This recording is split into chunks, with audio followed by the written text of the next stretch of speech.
Uno de los más fascinantes libros escritos en los últimos años, traducido a 42 idiomas, es el de Isabel Vallejo, llamado El infinito en un junco. Y es la historia de los libros. Y la historia de los libros es la historia de la humanidad. Y todo el libro no es más que la aventura de cómo se ha construido la comunidad, la civilización a lo largo del tiempo a partir de los libros, a partir del conocimiento, a partir de la capacidad de poder desarrollar una inteligencia que no sea necesariamente artificial. Y ese concepto de la capacidad de leer es una cuestión que nos debería interpelar profundamente. A mí me ha tocado vivir en varios países de América Latina, entre ellos México, y recuerdo que Carlos Fuentes me decía, México es un país de libros, pero no de lectores. Publicamos muchos libros, pero se leen muy pocos ejemplares.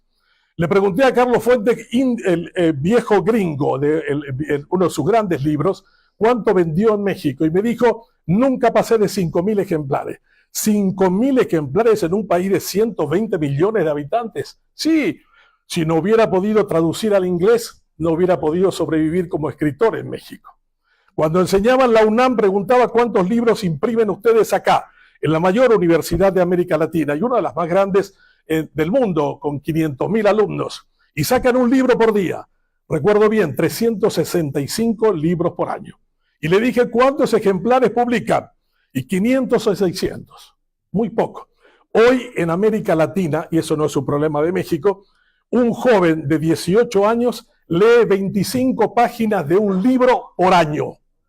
Un libro tiene en promedio más o menos 150, 200 páginas, pero un joven latinoamericano lee 25 páginas como promedio.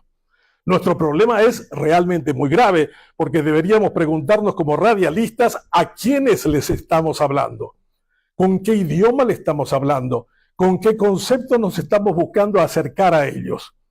Yo que provengo de un país, como bien dijo una de las intervenientes en el debate, creo que está la joven que dijo, Paraguay es un país tan ignoto como Belice. Y me encantó que lo diga, ¿no? Yo vengo de un país que habla un idioma indígena. Mi primer idioma es el idioma guaraní. Yo hablo el guaraní mejor que el español, mejor que el inglés, mejor que el portugués. O sea, yo nací con el concepto de la lengua guaraní. A tal punto que nuestra lengua describe el sentido de la propia idea de nación a partir del lenguaje. Hay un poema escrito por Pedro Encina Ramos llamado Jaabañe'e, que dice cómo la lengua es la nación, cómo la lengua es la comunidad, cómo la lengua es el sentido que nos identifica como seres humanos. Y dice el poema en guaraní, Jaabañe'e neneakua porainteba, Jaeteu miñumeguay boteja nene aseteba ñaimoa eirete. Heta kisema ñejaimbe dererabe, heta hu umbe mareñeja hi aguire yepe aiteko ibe ape ari atoyeje chaumiba de catumo ay. Hay muchos que han intentado acabar contigo, te han lanzado flechas, te han tirado puñales, han buscado que cada vez que la palabra sea proscripta, tu idea de nación no exista más como tal. Y es un poema que habla que la lengua es el país, la lengua es la comunidad, la lengua es el elemento identificatorio de cada uno de nosotros. Por lo tanto, la idea del lenguaje, apocado, proscripto, reducido, extraordinariamente proscripto en muchas de las oportunidades por diferentes razones, debe ser para nosotros una cuestión urgente de recuperar. A mí me toca hacer radio todas las mañanas en un programa llamado Contrapoder, y he decidido no hablar más con los grandes actores políticos de mi país y converso en un talk show de 3 horas y media con diferentes tipos de oyentes que van desde la extrema derecha a la extrema izquierda. Y con ellos debato un tema determinado que cruza transversalmente el tema más importante de la mañana. Y encuentro en esa capacidad expresiva una notable influencia de aquello que realmente nos debe permitir a vivir en unas condiciones de nivel de pacificación mucho mayor que el que tenemos.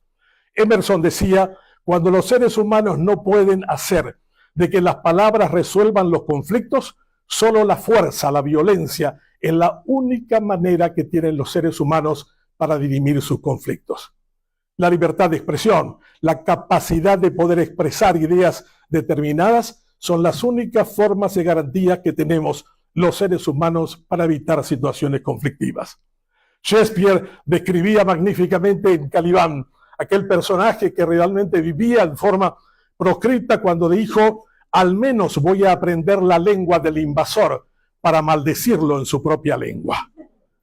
Y ese concepto de la palabra que realmente nos une, nos proyecta, nos acerca, debería ser para mí una de las tareas fundamentales en la que, independientemente del lugar en que estamos, debemos recuperar. La crisis principal de la comunicación es la crisis del lenguaje. Creemos que estamos hablando todos en un idioma que es comprendido por todos, pero sin embargo en esta gran cosmovisión babélica de miles de idiomas que son incapaces de poder ser comprendidos en un mundo de una comunicación tan rápida, tan ágil, sin embargo estamos cada vez más aislados, más desconfiados, más temerosos. No estamos entendiendo de que el lenguaje es un vínculo que nos acerca, que nos proyecta, que realmente permite dirimir nuestros conflictos de una manera pacífica. ¿Y qué es lo que surge cuando aparece una circunstancia como esta? El miedo. ¿Y quiénes son los líderes que aparecen en circunstancias de este tipo? Aquellos que hacen uso del lenguaje de manera perversa, amenazando, agrediendo, insultando, hiriendo, dividiendo, realizando una situación de escándalo caótico en el cual ejercen el poder sobre la base de la confusión.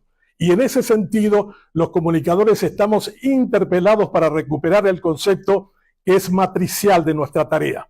La tarea de informar, que proviene del término latino informare, que significa poner en forma aquello que aparece torcido, aquello que busca desvirtuar el concepto y la esencia de las cosas, tiene que ser la tarea principal de cada uno de nosotros. Aquellos lugares en donde aparece aquel que busca desde el escándalo diario y se ríe de las sociedades a las que realmente está dividiendo y fragmentando, tendrían que tener la capacidad de poder decir: este hombre, esta mujer, este líder político, lo que está buscando sencillamente es sostener la ausencia de una idea para hacer algo sobre la tarea de la división, del insulto y del caos.